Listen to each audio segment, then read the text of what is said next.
வணக்கம் நண்பர்களே. Big Boss season 9 ஆரம்பித்த உடனே சண்டையில் தான் ஆரம்பிச்சிருக்குங்க. முதல் நாளே வந்து பார்த்தீங்கன்னா பயங்கரமான சண்டை வந்து முற்றிக்கிட்டு இருக்கு. ஒரு வாரம் 2 வாரம் கழிச்சு தான் வந்து பார்த்தீங்கன்னா அந்த அடிச்சிக்கிற சண்டைலாம் பெருசாக வரும்.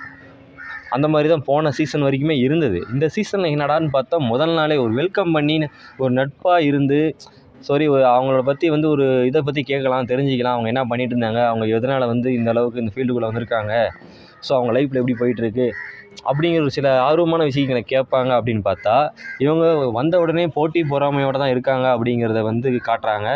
இல்லை அவங்க வந்து அந்த ப்ளே பண்ணுறாங்களா, கவனிக்கப்படணும் அப்படிங்கிறதுக்காக அந்த சண்டையை வந்து முன்னெடுக்கிறாங்களான்னு தெரியல. கெனிங்கிற அந்த பொண்ணு வந்து பார்த்திங்கன்னா ரொம்பவே வந்து திவாகர்கிட்டையும் சண்டை போட்டாங்க. இந்த பக்கம் வந்து கமருதீன் கூடயும் சண்டை போட்டாங்க. கமருதீன் வந்து பார்த்திங்கன்னா கொஞ்சம் வாய்ஸை ரைஸ் பண்ணி பேசுகிறாரு. ஆனால் அந்த அவரோட வாய்ஸ் ரைஸ் பண்ணி பேசுகிறாங்கன்னு சொல்லி இந்த பொண்ணு பேசுகிறாங்க. பட் இந்த பொண்ணோட வாய்ஸ் கொஞ்சம் அதிகமாகவே இருக்குது. அந்த கெனிங்கிறவங்களுடைய வாய்ஸ் வந்து அதிகமாகவே இருக்குங்கிறது தான் உண்மை.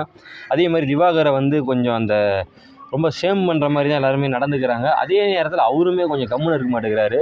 கொஞ்சம் தற்பெருமை, கொஞ்சம் அந்த மற்றவங்கள காயப்படுத்துகிற மாதிரி விளையாட்டாக பேசுகிறதே மற்றவங்களுக்கு காயப்படுத்துங்கிறது யோசிக்காமல் பேசிகிட்டு இருக்காரு. ஸோ வந்து அவர் கொஞ்சம் ஓவராக தான் போயிட்டுருக்காரு. அவரும் கொஞ்சம் அமைதிப்படுத்தணும். அவருடைய மனசும் வந்து ஓப்பனாக இருக்கார். சில விஷயங்கள் மனசில் நினைக்கிறதா அப்படியே சொல்கிறாருங்கிற மாதிரி தான் இருக்குது. ஸோ வந்து பார்த்திங்கன்னா எவிக்ஷனுக்கும் வந்து பிளான் பண்ணிட்டாங்க.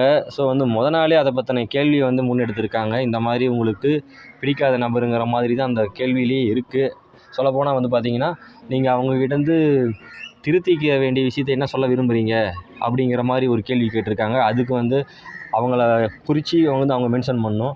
அந்த மாதிரி மென்ஷன் பண்ணுறாங்க. இது எவிக்ஷனுக்கு ஸ்டார்ட் பண்ணுற ஒரு விதமாக தான் இருக்குது. ஸோ ஃபஸ்ட் வீக் எவிக்ஷன் வந்து இருக்கிற மாதிரி தான் தெரியுது. ஸோ அப்படி இருந்தால் திவாகர் அவர்கள் வெளியே போகிறதுக்கு வாய்ப்பு அதிகமாக இருக்குது அப்படிங்கிற மாதிரி பலரும் கருத்து சொல்லியிருக்காங்க. இதை பற்றி நீங்கள் என்ன நினைக்கிறீங்கன்னு சொல்லி கமெண்டில் சொல்லுங்கள் ஃப்ரெண்ட்ஸ். நன்றி, வணக்கம்.